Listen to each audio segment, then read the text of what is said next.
Hello बच्चों, स्वागत है आप सबका हमारे इस नए वीडियो में रियल नंबर्स के। आज हम पढ़ने वाले हैं रियल नंबर्स का चैप्टर और ये है आपके क्लास 10th एनसीईआरटी का फर्स्ट चैप्टर। चलिए without wasting any time start करते हैं अपना आज का लेक्चर। और अगर आपको थोड़ा सा भी फायदा लगे आज के इस लेक्चर से तो जल्दी से इस वीडियो को लाइक कर दीजिए। हमारे पास बेटा रियल नंबर्स, आप हेडिंग डालेंगे। रियल नंबर्स में कुछ बेसिक सी चीजें हैं। ये चैप्टर की जो शुरुआत है मैं आपको शुरुआत में समझा दूं कि अगर हम बात करें बच्चों रियल नंबर्स की, तो रियल नंबर समझने के पहले हमें जानना जरूरी है कि नंबर्स क्या होते हैं। नंबर सिस्टम अगर हम समझे, जो क्लास 9th का आपका पहला चैप्टर था, तो मैं आपको बहुत सिंपल सी बेटा एक चीज समझाता हूं कि नंबर सिस्टम को आप कैटेगराइज कर सकते हैं दो पार्ट्स में। पहला पार्ट होता है इमेजिनरी, जिसको आप बोलते हैं कॉम्प्लेक्स भी। ठीक है, पहला पार्ट होता है इमेजिनरी या कॉम्प्लेक्स और दूसरा पार्ट होता है रियल। ठीक है, ये बेटा रियल वाली चीज हम पढ़ रहे हैं इस चैप्टर में। हम ये रियल नंबर्स को पढ़ रहे हैं। इमेजिनरी नंबर्स या कॉम्प्लेक्स नंबर्स है वो क्लास 11th और 12th की मैथमेटिक्स में आपके पास आएगा। अब रियल नंबर्स को भी अगर आप फर्दर कैटेगराइज करें तो आपको पता है रियल नंबर्स को बहुत आसानी से आप रैशनल एंड इरैशनल में ब्रेक कर सकते हैं। और उसके बाद फिर जब आप इरैशनल को आगे लेके जाएंगे तो रैशनल को बेटा जब आप आगे लेके जाएंगे तो इसमें आपके पास तमाम चीजें आ जाएंगी कि नॉर्मल जो फ्रैक्शंस होते हैं वो आ जाएंगे आपके पास। उसके बाद आपके पास नेचुरल नंबर्स आ जाएंगे। नेचुरल नंबर्स के अलावा आपके पास होल नंबर्स आ जाएंगे।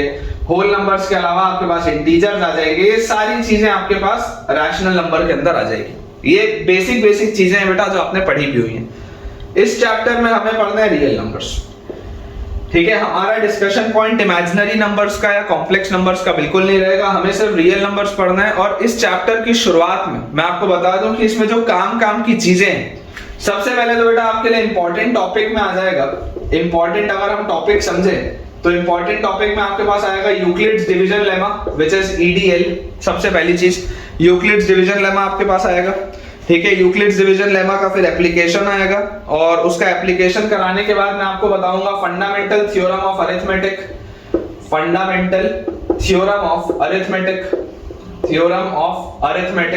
ये आपका एक टॉपिक आएगा। ठीक है, इस पर भी क्वेश्चंस बनते हैं। और फंडामेंटल थ्योरम ऑफ अरिथमेटिक के बाद बेटा कुछ बेसिक सी चीजें आएंगी एचसीएफ और एलसीएम की। ठीक है, कुछ बेसिक सी चीजें आपके पास आएंगी एचसीएफ और एलसीएम की, जिसपे 1 मार्क के क्वेश्चंस बनते हैं आपके बोर्ड एग्जाम में। और जैसे हम एचसीएफ और एलसीएम कर लेंगे तो हमारे पास कुछ प्रूफ वाले क्वेश्चंस आएंगे, है ना। कुछ हमारे पास बेटा प्रूफ वाले क्वेश्चन आएंगे। √2, √3, √5 इस तरीके के नंबर्स इरैशनल होते हैं। ये वाली चीज हमारे पास आएगी इस चैप्टर में। और फाइनली उसके बाद अगर हम बेटा देखेंगे तो हमारे पास टर्मिनेटिंग डेसिमल एक्सपेंशन का एक बेसिक सा कंसेप्ट है ना। टर्मिनेटिंग डेसिमल एक्सपेंशन का एक बेसिक सा कंसेप्ट है, terminating oblique non terminating decimal expansions. ये बेसिक सा बस आपका चैप्टर है। आप अगर मुझे बोलेंगे कि सर आप मुझे पूरे चैप्टर का लेआउट बताइए, तो मैं आपको बोलूंगा इस चैप्टर में ये चीजें हैं जो आपको पढ़नी। अगर ये 5 चीजें आपको आती हैं तो ये चैप्टर आपके टिप्स पे। बहुत सीधी सी बात है। ठीक है, इन्हीं 5 चीजों के हिसाब से हम चालू करेंगे। मैं जल्दी से बेटा बोर्ड क्लियर करता हूं और यूक्लिड्स डिवीजन लेमा आपको समझाता हूं। टॉपिक बच्चों डालेंगे यूक्लिड्स डिवीजन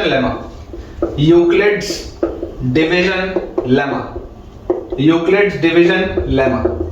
ठीक है, इस टॉपिक में अब हमको करना क्या मैं आपको समझा देता हूं। इसको शॉर्ट फॉर्म में मैं ईडीएल लिखूंगा।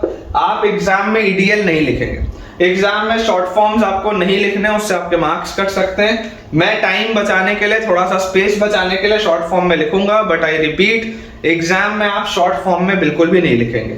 यूक्लिड्स डिवीजन लेमा की बच्चों अगर हम बात करें तो सबसे पहले इसका स्टेटमेंट बहुत काम आता है। तो स्टेटमेंट है given positive integers a and b, given positive integers a and b, there exists unique integers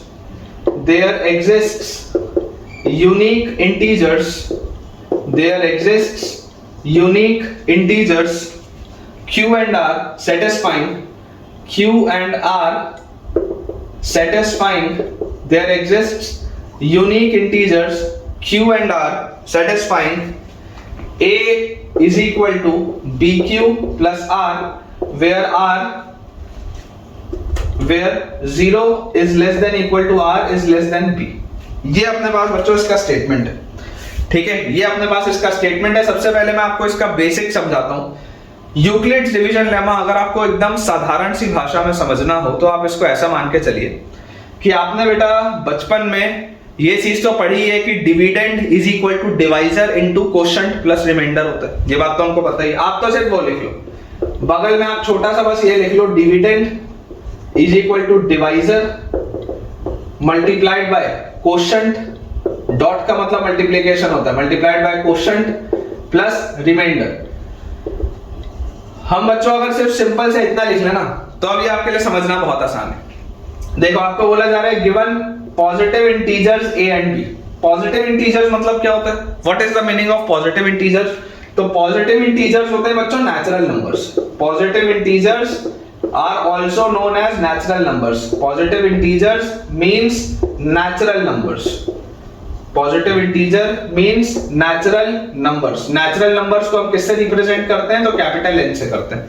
natural numbers is represented by capital N, ठीक है ना। तो पॉजिटिव इंटीजर बोला जा रहा है given positive integers A and B, मतलब अगर आपके पास मान लीजिए दो नेचुरल नंबर्स हैं ए और B, there exist a unique integer q and r satisfying a is equal to bq plus r। जब आप आगे बढ़ेंगे तो आप पाएंगे ये जो यूनिक इंटीजर्स हैं q और r, this q and r are whole numbers. q and r are whole numbers. ये जो q और r है ये बच्चों बेसिकली आपके होल नंबर्स हैं। आप आगे जैसे जैसे पढ़ेंगे आपको समझ में आएगा, मैं आपको बताऊंगा भी।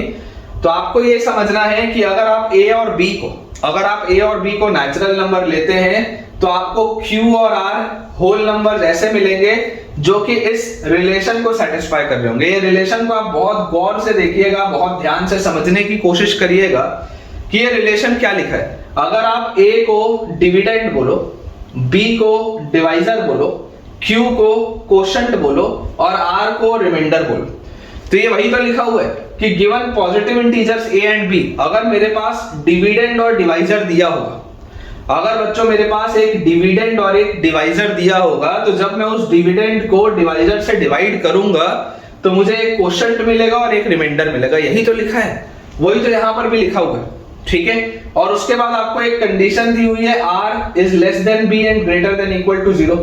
अक्सर बच्चों को इसमें कंफ्यूजन होता है। मैं आपको बेटा एक बहुत काम का नोट पॉइंट दिखाता हूं, आप लिखिएगा रिमाइंडर इज आइदर 0 और लेस देन डिवाइजर, ठीक है। ये बेटा ऐसे ऐसे पॉइंट्स हैं जो आपकी एनसीईआरटी में लिखे तो हैं, लेकिन ना इसको ढूंढ पाना बहुत मुश्किल है। मैं इसलिए आपको एकदम जस्ट बता रहा हूं बेटा, एकदम काम की चीज मैं आपको दावे के साथ बोल रहा हूं। आप सिर्फ इसको बेटा लिख के चलो और इसको बस आप ध्यान से सुनो और समझो। इसी वीडियो को एक बार, दो बार, तीन बार आप देखो, सारी चीजें खुद ब खुद बेटा आपके माइंड में आ जाएंगी। बहुत आसान है, बहुत आसान है, ठीक है। इसको आप स्टार लगा के रखें। रिमाइंडर इज आइदर 0 और लेस देन डिवाइजर। बोलने का मतलब क्या है बेटा? बोलने का मतलब बहुत सिंपल सा है कि आप इमेजिन करें कि मैं आपको एक एग्जांपल लेके बताता हूं। एग्जांपल आप लेके देखें कि अगर आपने a की वैल्यू मान लीजिए 5 ले ली और b की वैल्यू मान लीजिए आपने ले ली 2, ठीक है। a को मैंने 5 ले लिया, b को मैंने ले लिया 2। तो आपको ये बोला जा रहा है given positive integers a and b। अगर a और b बच्चों दो पॉजिटिव इंटीजर्स हैं तो ये जो बड़ा वाला नंबर होगा, बड़ा वाला number will be your dividend, छोटा वाला नंबर जो होगा this will be your divisor, ठीक है। अब जब आप बेटा डिविडेंड को डिवाइजर से डिवाइड करेंगे, सबको आता है, एकदम बेसिक से बता रहा हूं। 5 को अगर मैं 2 से डिवाइड करूंगा, क्वोशंट में 2 आएगा, 2 into 2 4 होगा, सब्ट्रैक्ट करूंगा 1 आएगा, यही आएगा। अब आप जरा सोच के देखो, ये जो रिमाइंडर होता है, ये जो रिमाइंडर होता है, या तो रिमाइंडर 0 आता है। क्या रिमाइंडर आज तक जीवन में कभी भी नेगेटिव आया क्या? रिमाइंडर कभी नेगेटिव नहीं आता। रिमाइंडर 0 आ सकता है, जब परफेक्टली डिवाइड हो जाएगा तो रिमाइंडर 0 आ सकता है, या रिमाइंडर जो भी होगा वो 100% डिवाइजर से छोटा ही होगा। ये रिमाइंडर जो भी होगा वो 2 से छोटा ही होगा, ये बात श्योर है। ये बात तो आप भी समझते हैं, रिमाइंडर कभी भी 2 से बड़ा आ ही नहीं सकता। 2 से बड़ा कैसे लेके आओगे आप रिमाइंडर? देखो आप अगर मान लो आपने 7 को 3 से अगर बेटा डिवाइड किया होता तो आप यहाँ पर 3 2 6 लिखते, सब्ट्रैक्ट करते 1 आता। देख लो जो रिमाइंडर आ रहा है वो डिवाइजर से छोटा ही होगा। Remainder is always less than divisor और रिमाइंडर इज 0। या तो रिमाइंडर 0 होगा या तो डिवाइजर से छोटा होगा।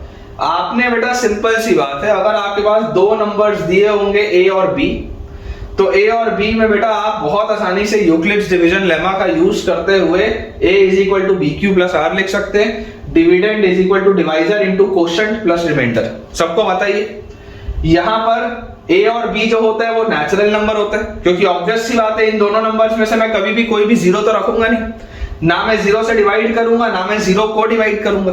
सोच के देखो, क्या ये जो दोनों नंबर्स यहां पर हम लिखते हैं, क्या हमने आज तक कभी भी यहां पर जीरो लिखा? क्या नहीं लिखा भाई। जीरो से ना मैं डिवाइड कर सकता हूं ना मैं जीरो को की सीट से डिवाइड करूंगा। तो a और b जो होंगे, a और b जो मैं लूंगा वो लूंगा मैं पॉजिटिव इंटीजर्स। पॉजिटिव इंटीजर्स क्या होते हैं? नेचुरल नंबर्स होते हैं, ठीक है। और q और r जो उसके लिए आपको मिलेंगे, q और r आपको मिलेंगे whole number. Whole number is represented by w। q और r आपको मिलेंगे होल नंबर।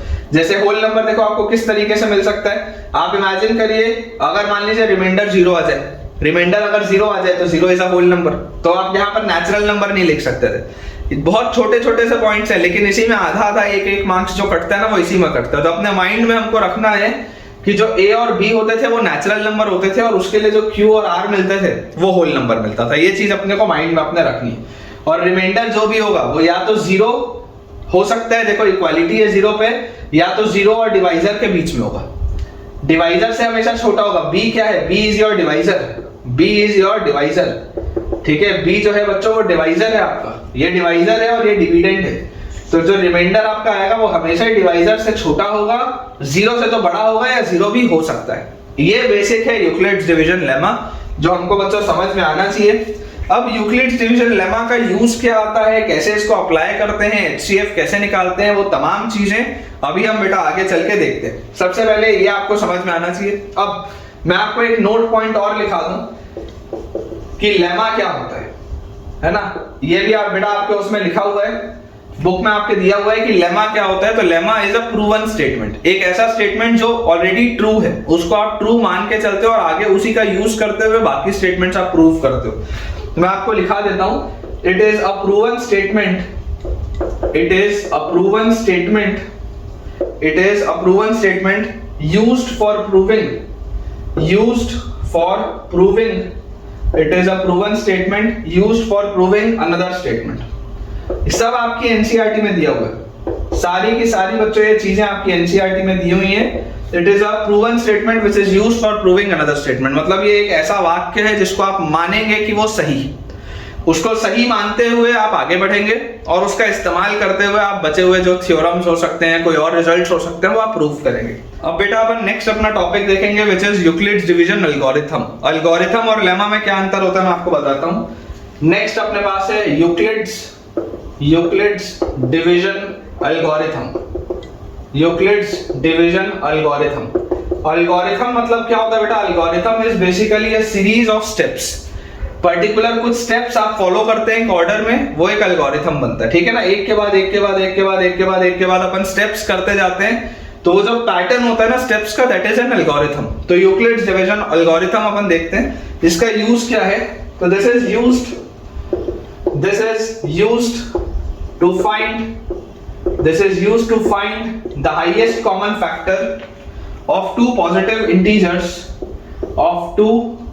इंटीजर्स,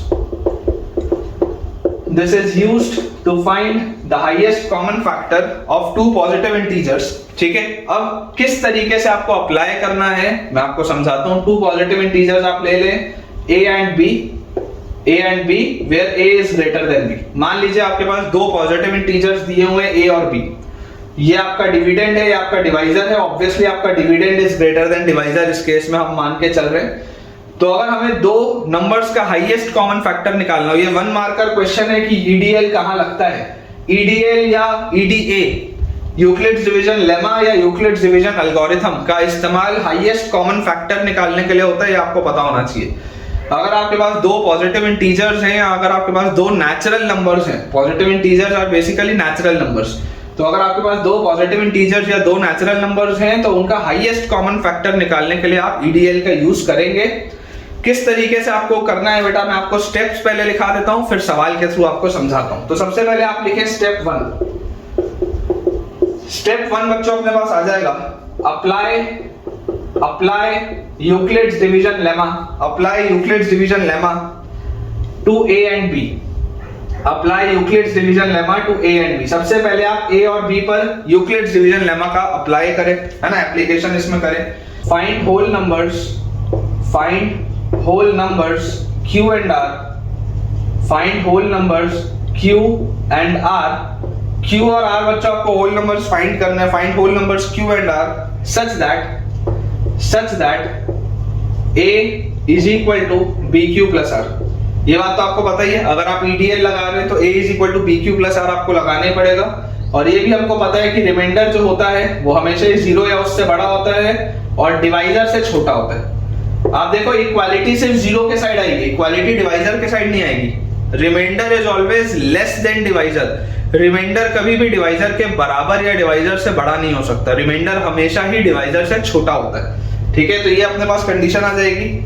अब इसके बाद स्टेप 2, सबसे पहले आपने EDL अप्लाई किया, उसके बाद स्टेप 2 अपने पास लिखा हुआ है कि if remainder is equal to 0।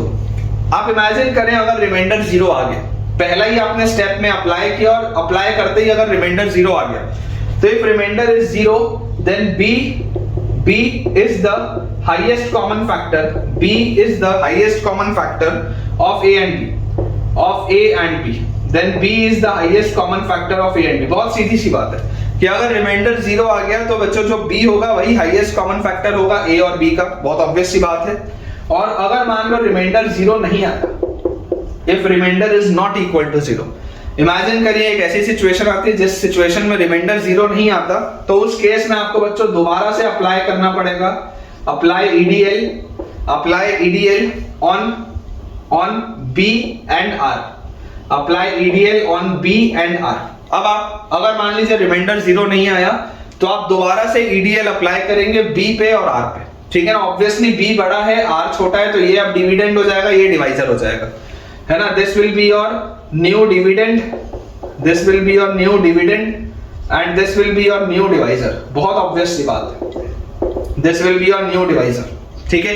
तो आपने दोबारा अप्लाई कर लिया और ये प्रोसेस तब तक चलता रहेगा, ये प्रोसेस तब तक चलता रहेगा जब तक रिमाइंडर 0 नहीं आता। रिमाइंडर जिस स्टेप पे 0 आएगा उस स्टेप पे B जो होगा वो आपके पास आ जाएगा highest common factor, otherwise remainder आपका ये जो पूरा प्रोसेस है वो चलता रहेगा। फाइनली बेटा जो स्टेप 3 है, स्टेप 3 में आपके पास लिखा हुआ है कंटिन्यू द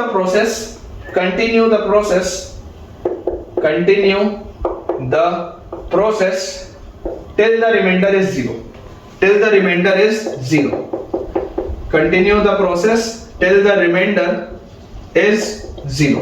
आपको तब तक ये प्रोसेस करते रहना है जब तक आपका रिमाइंडर 0 नहीं आ जाता। तो उसके बाद when remainder equal to 0 then the divisor in